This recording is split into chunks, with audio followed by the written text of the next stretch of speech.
আজকে বেশ কয়েকটা দিন ধরে শরীরটা ভীষণই খারাপ লাগছিল। তবে জানো তো, কাজকর্ম তো করতেই হবে।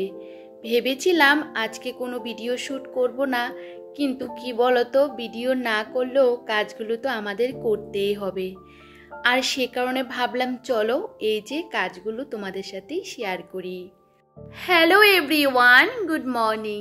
আশা করছি তোমরা সকলে অনেক ভালো আছো আর সুস্থ আছো। আমার আজ আরও একটা ঝলমলে ব্লগে তোমাদের সকলকে জানাই অনেক স্বাগত আর অনেক অনেক ভালোবাসা। আজকের দিনটা ছিল শনিবার আর এখন সকাল 6টা। তবে ঘুম থেকে উঠেছি অনেক আগে, উঠে ওই যে বাইরের জায়গাটা ঝাড় দিয়ে জামা কাপড়গুলো কেচে বাইরে কিন্তু ছড়িয়ে দিয়েছি। কেন, এখন বর্ষাকাল, যখন তখন বৃষ্টি আসে, তবে সকাল সকাল কেচে দিলে কি বলো তো, সকালে না প্রচণ্ড ঝলমলে রোদ উঠে, আবার প্রায় 10টা-11টা নাগাদ প্রচুর বৃষ্টি হয়। তো ভাবলাম প্রথমেই সকাল সকাল কাঁচা ধোয়াগুলো করে ছড়িয়ে দিই, তাহলে তাড়াতাড়ি শুকিয়েও যাবে। আর দেখো, ছেলে উঠে পড়েছে আজকে, না আমার সাথে সাথে ছেলে উঠে পড়েছে। ওর বাবাকে ও টেনে হেসড়ে ঘুম থেকে নামিয়ে নিয়েছিল। যাই হোক, আজকে ভাবলাম চলো এই যে ঘরদুয়ারগুলোকে ভালো করে গুছিয়ে ক্লিন করে ঘরের সমস্ত কাজগুলো প্রথমে গুছিয়ে নেব, কারণ এখন 7টাও বাজে না, কারণ রান্নাবান্না আরেকটু পরে বসাবো। ভাবলাম চলো ঘরের কাজগুলো করে নিই।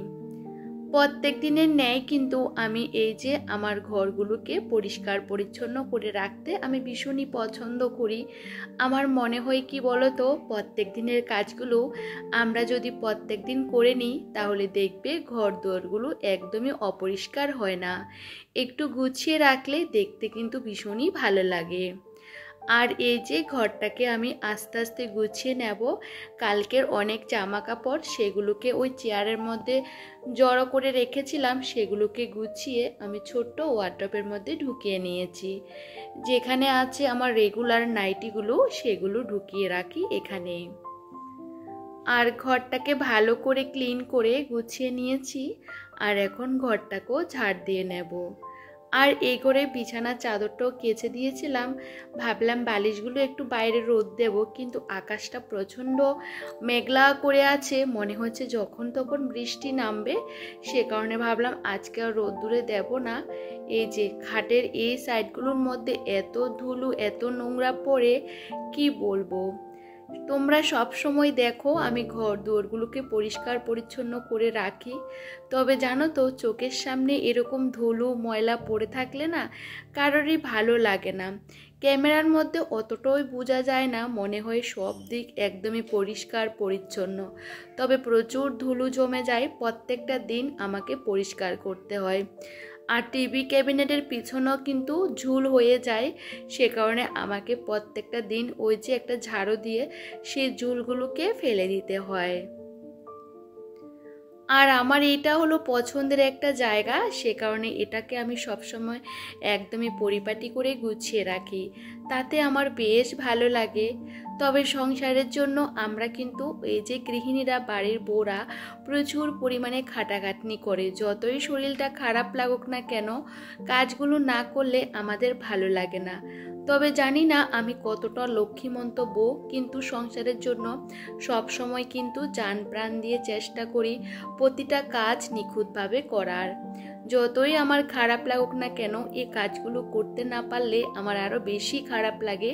সে কারণে মনের জোরে এই যে সমস্ত কাজগুলোকে একদমই পরিপাটি করে নিই। আর এই যে বিছানার চাদরটা আজকে কেচে দিয়েছিলাম, ওই বিছানার চাদরটা যখন শুকিয়ে যাবে ওটাই কিন্তু আজকে পাতবো, কারণ বালিশের কভারগুলো চেঞ্জ করে নিই। ভাবলাম বাইরের ওয়েদারটা ভীষণ খারাপ, সমস্ত কিছু কেচে দিলে আবার শুকাবে না। তবে বিছানা চাদরটা না আমার ভীষণই পছন্দের, সেই কারণে বারবার এই চাদরটাই কিন্তু আমি পাতি, আমার বেশ ভালো লাগে। ঘরের প্রত্যেকটা জিনিস আমার ভীষণই শখের। এটা মনে করি প্রত্যেকটা হাউস ওয়াইফের তার ঘরের প্রত্যেকটা জিনিস তার কাছে ভীষণই দামি হয়, সেটা লাখ টাকার হোক আর অল্প টাকারই হোক না কেন। আর একটু পরিষ্কার করে গুছিয়ে রাখলে দেখতে যেরকম ভালো লাগে, আর জিনিসগুলো যদি আমরা প্রত্যেকটা দিন ক্লিন করে রাখি তাহলে কিন্তু জিনিসগুলো অনেকটাই দেখতে ভালো লাগে, আর ঘরটাও কিন্তু অনেকটা বেশ ভালো লাগে। তবে সবসময় চেষ্টা করি এই যে সংসারের কাজগুলো ভীষণ যত্ন করে আর নিখুঁতভাবে করার। এই যে সমস্ত ফার্নিচারগুলোকে ক্লিন করে নিয়েছি, ওই ঘরটা আমি প্রথমে পরিষ্কার করে এ ঘরে চলে এসেছি। তবে দুটো রুম কিন্তু আমার একদমই পরিপাটিভাবে গোছানো। তবে জানো তো, আমার না ওই যে ঘর দোরগুলো পরিপাটি করে গোছানো থাকলে বাকি কাজগুলো করতে আমার বেশ ভালো লাগে। আর এদিকে টুকটুক করে ঘর বারান্দাগুলো আমি মুছে নেব, আর সাথে ভাবলাম চলো বারান্দাটাও ভালো করে ঝাড় দিয়ে নেব। তবে সকালবেলা আমি কিন্তু ওই যে বাইরের জায়গাটা তো ঝাড় দিয়ে নিয়েছি, কারণ ওই যে যখন তখন বৃষ্টি চলে আসে তো সকাল সকালে কিন্তু ঝাড় দিয়ে নিই, কারণ সকালে বেশ ঝলমলে রোদ থাকে, বাইরের জায়গাটা ঝাড় দিতে বেশ ভালো লাগে। তবে আমি সমস্ত প্লাস্টিকগুলো কিন্তু ডাস্টবিনে ফেলে দিই। তবে জানো তো, সে কারণে বাইরের সামনের জায়গাটা একদমই পরিষ্কার থাকে। তো ভাবলাম চলো এদিকে আমি কিন্তু ঘর বারান্দাগুলো মুছে নিই। বরকে পাঠিয়েছি দোকানে, এখনও ছেলেকে কিছু খাওয়ানো হয়নি। তবে সকালবেলা ও মনে হয় বিস্কিট আর জল খেয়েছে, আমি আজকে ছেলেকে কিছুই দিইনি। সকালবেলা ওর বাবাই কিন্তু সমস্ত কিছু দেখাশোনা খাওয়ানো সবটা ওর বাবাই করে, সেহেতু আমি কিন্তু ঘরের কাজগুলো নিজের মতন করেও করতে পারি। তবে সংসারে এই যে সুন্দর করে পরিপাটি করে কাজ করতে পারাটা কিন্তু অনেকটা ভাগ্যের ব্যাপার। যেহেতু আমার নিজের একান্তই সংসার, তবে আমি নিজের মতন করে কাজগুলো করতেও ভীষণ পছন্দ করি। যাই হোক, এদিকে দেখো ঘর টরগুলো বারান্দাগুলো এখন মুছে নিচ্ছি ঝটাপট করে, কারণ ওরা আসলে আবার ওদেরকে টিফিন বানিয়ে দিতে হবে, সবটা করতে হবে। তো আমি ভীষণ তাড়াহুড়ো করে কাজগুলো সারছিলাম। আবার সকালে রান্নাবান্নার চাপ থাকে, বুঝতে পারো। তবে সকাল সকাল যেহেতু ঘর দুয়ারগুলো ক্লিন করে নিয়েছি, আমার না বাকি কাজগুলো করতে বেশিক্ষণ সময় লাগবে না। আর এই যে পাপোশগুলো একটু বাইরে রোদ্দুরে দিচ্ছি, দেখবে বর্ষাকালে পাপোশগুলো এরকম একটু ভিজে ভিজে হয়ে থাকে। তবে আমি প্রত্যেকটা দিন যেহেতু বাইরে রোদ্দুরে দিই, বেশ সুন্দর থাকে। ঘরের পাপোশগুলো যদি পরিষ্কার থাকে পা দিতেও কিন্তু বেশ ভালো লাগে। তো দেখো আমি চান করে ঠাকুর পুজোটাও দিয়ে দিয়েছি। আর এই যে বর এসেছে দোকান থেকে, ওরা না একটু দোকানে গেছে, অনেকটা দেরি হয়ে গেছে। ওই যে ছেলের বায়না এটা সেটা মেটাতে মেটাতে আমার বর পাগলে হয়ে গেছে, বলছিল ওকে নিয়ে আর দোকানেই যাব না। যাই হোক, ওরা এসেছে তো এই যে সমস্ত কিছু আমি গুছিয়ে জায়গাতেও রেখে দেব। তার আগে এই যে গ্যাসটাকে একটু মুছে নিচ্ছি। প্রত্যেকটা দিন রাতেবেলা আমি কিন্তু গ্যাসটাকে একদমই পরিষ্কার করে গুছিয়ে রান্নাঘরটাকে একদমই ক্লিন করে রাখি। তবে সকালবেলা না এই যে আলতো হাতে একটু যদি পরিষ্কার না করি তাহলে রান্না বসাতেও ভালো লাগে না। আমার মাকে দেখেছিলাম উনুনে রান্না করে, প্রত্যেকটা দিন সকালবেলা ঘুম থেকে উঠে ওই যে উনুনটাকে ভালো করে ঝাড় দেওয়া মোছা সবটাই করতো, ঘরের সামনে জল দিয়ে লেপা সমস্ত কিছু করতো।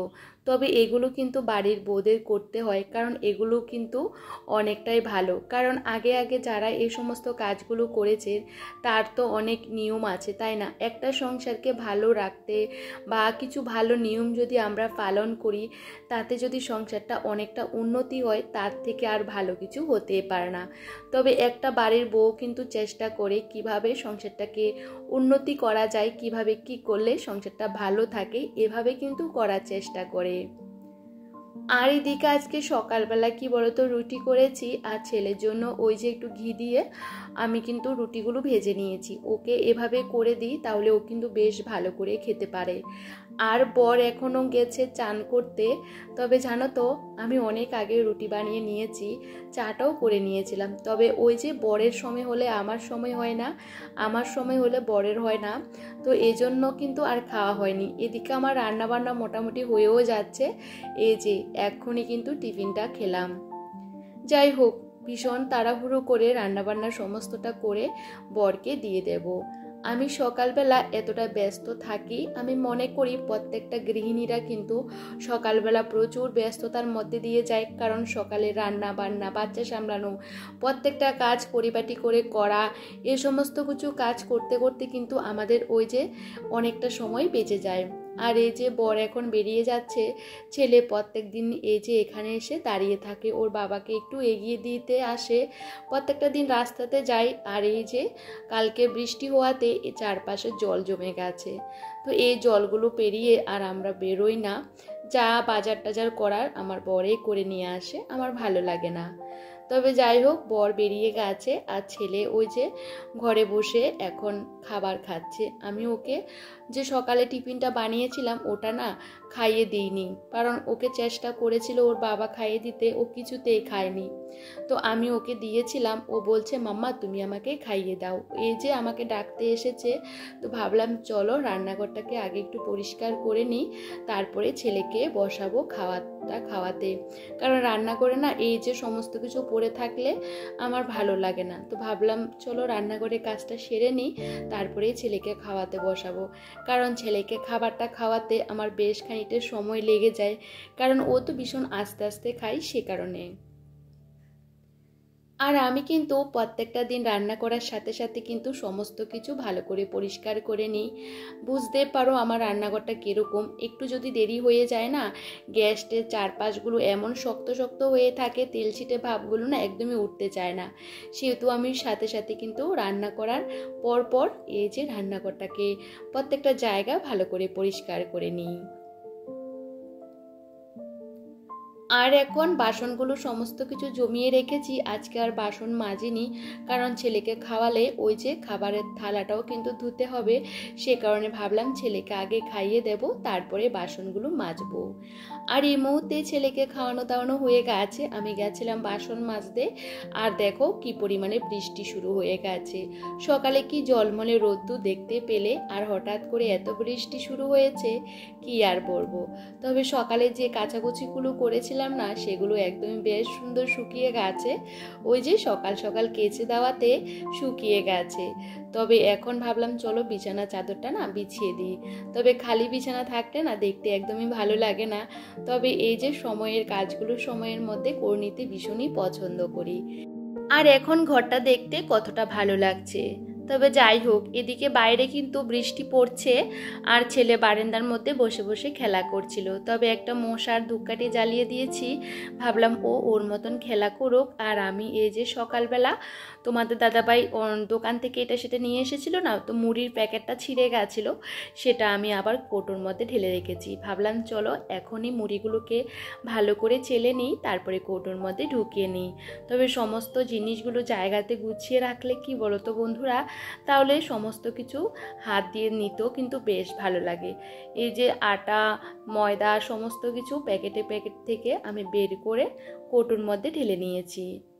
আর ভাবলাম চলো এগুলো করে ছেলেকে আবার চান করিয়ে খাওয়াতে হবে। তবে আজকের কাজগুলো আমি অনেকটা আগে কিন্তু গুছিয়ে নিয়েছি। একটা কথা কি বলো তো বন্ধুরা, সকালবেলা উঠলে না সমস্ত কাজগুলো অনেকটা আগে হয়ে যায়, আর সময়ের মধ্যে হয়ে গেলে কিন্তু নিজেকে দেওয়ার মতন একটু সময় পাওয়া যায়।